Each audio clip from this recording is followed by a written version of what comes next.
Hi everyone, it's Billy back again.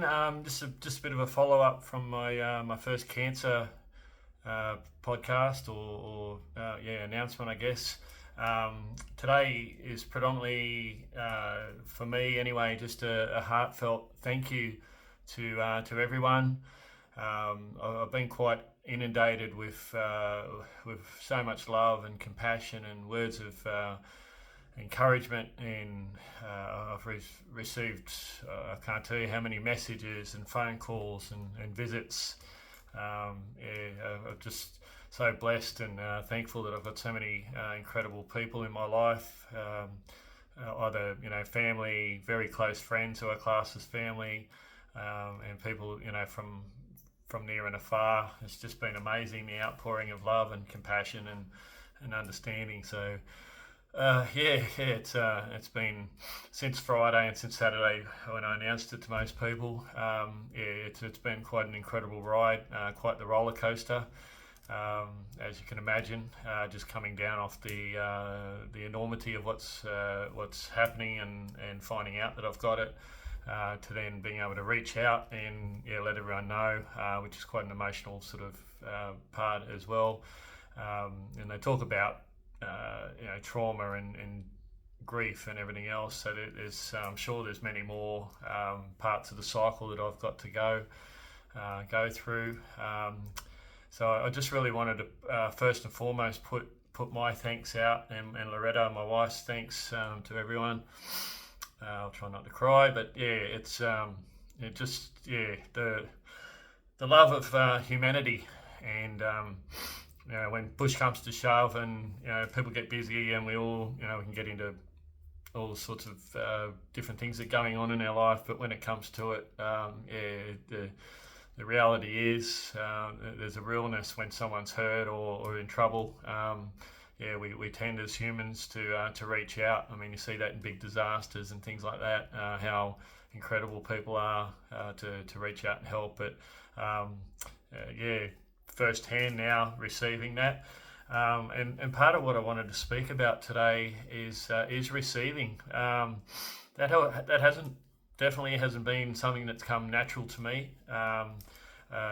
Just I guess just I don't know what you put that down to, whether it's being a male or just how we got brought up or whatever.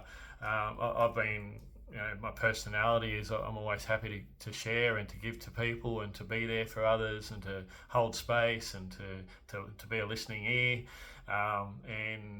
No problem at all in the world. That's just my natural way, and part of my character, I suppose. But I've always struggled through my life of receiving. I've got a little bit better as time has gone by. I've learned to accept compliments, for example, with grace, rather than I'll put it bluntly. If I got told, thank you, or I was good at something, I couldn't look the person in the eye. I couldn't acknowledge that.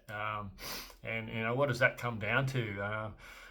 For me, it comes down to self-love. It comes down to self-value and understanding and having that love for yourself that acknowledges the good. We're pretty easy. It's pretty easy and we're pretty good at belting ourselves down and chastising ourselves, and particularly if we're striving for something, and then we've got a little bit of perfectionism in us, which we all like to do good, and we all like to achieve and everything else, and we when that doesn't happen, we can get pretty down on ourselves. So I guess that's been part of me as well, my personality. But to be able to sit here now at 54 years of age and to receive the love, to receive the compliments, to receive the amazing messages that I've received, not just wishing me well, but how positive I am and everything else, which I live with myself, so I just am what I am. But it's been really lovely to and powerful to acknowledge that, and to say thank you with grace, and to acknowledge that within myself, and to say thank you to me personally, just internally. The power of that. Just reading before, physically what happens to our bodies when we share love and we say thank you to each other. and show gratitude to each other. It's oxytocin, which is from what I've read referred to as the love hormone. It's the feel good, and it really is. That getting that love and receiving is. Raises that level, which just has so many physical benefits to us, and lowers blood pressure as well. It's just physically, who would have thought? And we do. Love makes the world go around. I've been saying that for a long time. It's easy to hate and to be negative, but at the end of the day, when we're in love, and we love others and we love ourselves, it leaves no room for all the lower frequencies and lower energies that we can get caught up in, and things like frustration and anger and hate. I don't like saying that word, but it's real. It's there. That's a really strong emotion. But how good is it when we love, when we show that compassion for each other? And it's so powerful. Whether that be a one-on-one relationship with your spouse or your child or your sibling or your great friend or your father or mother or your grandparents, or someone on the opposite side of the world that you haven't met before. So it's just amazing to acknowledge that. And I wanted to talk about that quickly today. If you're out there and you're doing, you're living your day-to-day life, just a nice reminder for you to acknowledge yourself first and foremost, and that how an incredible person or incredible being that you are, and you're doing the best you can with what you've got and what you know at the moment. And you might be having a down day, or you might be just remember to be kind to yourself. Remember to be at peace, and to show some love and compassion towards yourself. And when we have that within us, that makes it, that frees us up and gives us ourselves permission to then display that affection and that love and understanding and empathy for others. So, which goes a long way. Someone receiving that not only receives that internally, like we're talking about the physical benefits, but emotionally and spiritually and mentally, and then that puts them in a good headspace and good space and good heart space to then compliment others, and that cultural change. I feel like it's happening. We're flipping this on its head, through a busy lifestyle and a variety of things that are happening around the world. There's a lot of, and it's particularly these days with social media and online, you get a lot of keyboard warriors and that are quite, pretty easy to chastise someone or to put them down online, because it's pretty much anonymous. It's not very brave and quite, that's just part of nature. But I feel like ultimately, as a collective, we're going to be turning that around, and we are. I'm meeting more and more people every day that are heart space and heart centered, and I'm very encouraged that more and more people are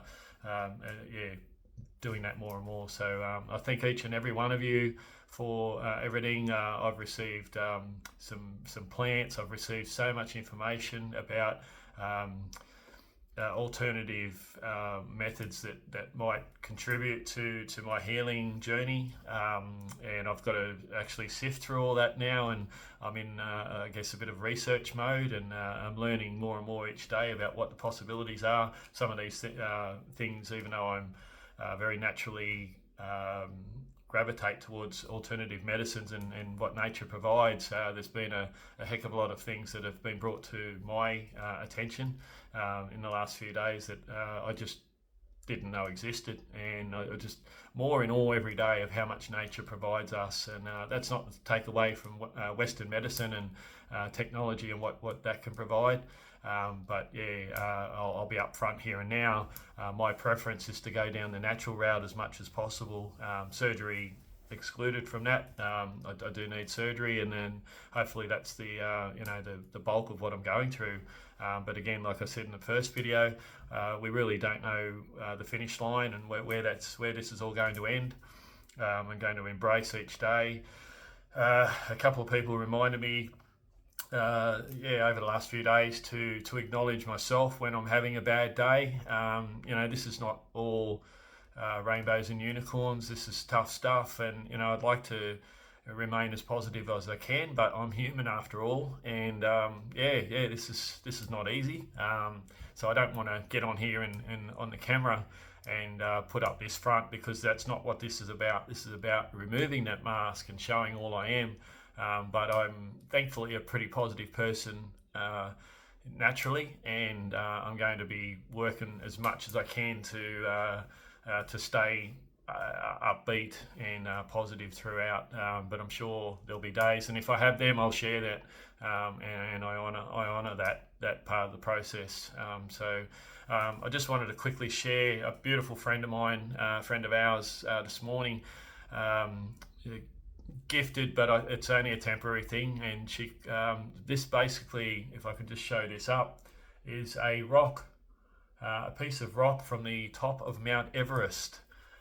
Yes, top of Mount Everest. I was absolutely blown away that this piece of rock was gifted by a good friend to this friend here. I won't embarrass her, but what a generous gift, and she's a beautiful hearted person, and her words were, "This is for you while you're climbing your mountain." It's quite. It might be a metaphor. I'm not literally going to be climbing a mountain, but I guess in many ways this is what it is.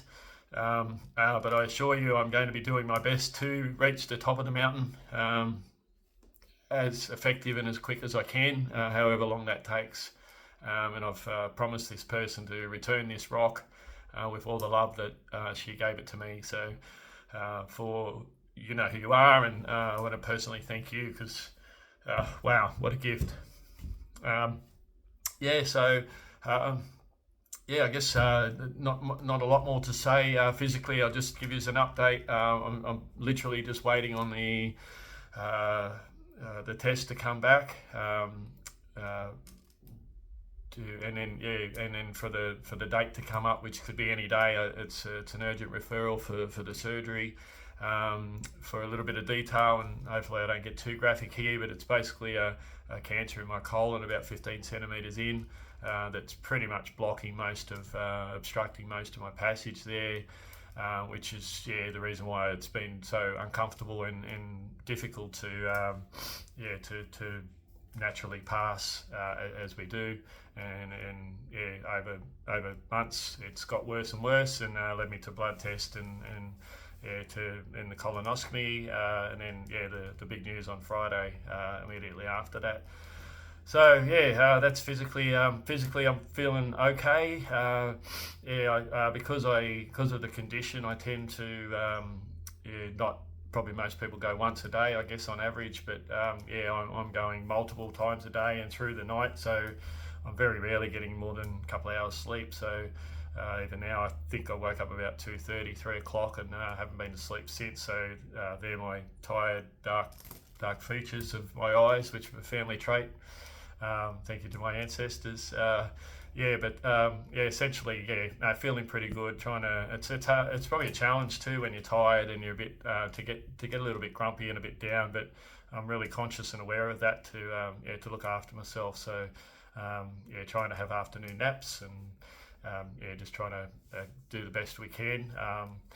We've thankfully I've got in a position where I can stay at home at the moment, financially and everything else. Won't last forever, but it's a decision that we've made because at the end of the day, if you don't have your health, what do you have? And doing what I was doing, and pushing myself. Thankfully, I've got this beautiful thing that I created, the podcast, just divine timing, that I kicked this off a couple of almost 2 months ago, and now I'm able to share this journey with you all, with love, but also hopefully encourage and inspire others to whether they, like I said before, go through cancer or just adversity, and how you can provide you with a few more tools to overcome it, because everything is temporary in life, and I'm big on let's deal with what's in front of us, but not get too caught up in the stress of what may happen or may not happen, and then even worrying about what's happened in the past, or it's very easy from what I've read in my research for people going through what I'm going through to blame themselves. And it was actually very kindly one of the things the surgeon said to me, "This is not your fault," which, he said that immediately after giving me the news, and I wouldn't have thought it was my fault, but it was really nice of him to say that. So very big. It's a big deal out there to, if you're going through whatever you're going through, again, like I said before, to be really kind and compassionate to yourself. Because without that, geez, it makes the rest of your interactions and life in general, a whole lot more challenging. So, bless you all, and I hope you find that within yourself, either now, immediately, or in the coming little period of time. Because it's something to work on, and definitely, if I hadn't worked on a little bit of self-love or a lot of self-love and a lot of that type of my inner work over the last 12, 15 years, then I absolutely wouldn't be handling this the way I am now. 100%. I know that within my heart. So all that, without knowing where it was heading, it's reached this point, and I'm very thankful for myself for being courageous and doing that inner work, because it hasn't been easy, facing our shadows and all the elements to us. And that pretty much sums up the podcast, really, being able to inspire and educate and encourage people to do that inner work, and whatever that entails for each of us on our path. But it's so worth it, to come to that place where you have that inner peace and that love for yourself. It's immeasurable, and it's just all the little gold nuggets you can pick up on along the way, regardless of what's happened to you in the past, and learning to let go and the traumas and everything else. It's not an easy path, but there's a lot of help out there. But like I've said before in other podcasts, the responsibility's on you, and the accountability's on you. So I'd encourage that very strongly. Mentally and emotionally, I've got amazing support from family and friends, my darling wife and my daughter. And so many people around us. So all going good. But once again, thank you if you've listened so far for this. I can't thank you enough for all your vibes. I'm feeling it. I'm receiving a distant Reiki session tomorrow, and another one next week off beloved friends, which I'm very thankful for. And I know there's multiple people out there that are giving me Reiki. I've had people of religious beliefs who have sent me amazing messages, and I don't go to church, but I believe there's a God. I believe there's a creator who's got my back, who's got everyone's back, and you just got to have that faith and that love of the Lord to be thankful and to be in gratitude. And I guess the one last thing I will say is I'm verbally going to be praying and reaching out, because that's not always been easy for me to, I'm quite independent, and asking for help's been a big deal. But who better to ask for help than the big fella or big lady upstairs, or the big being upstairs, or the Great Spirit. I'm very thankful for everyone reaching out. It's been amazing. So, all right, I'll close up now. I hope you're all well, and reach out if you need. And thank you all, and bless yous. Okay, bye-bye.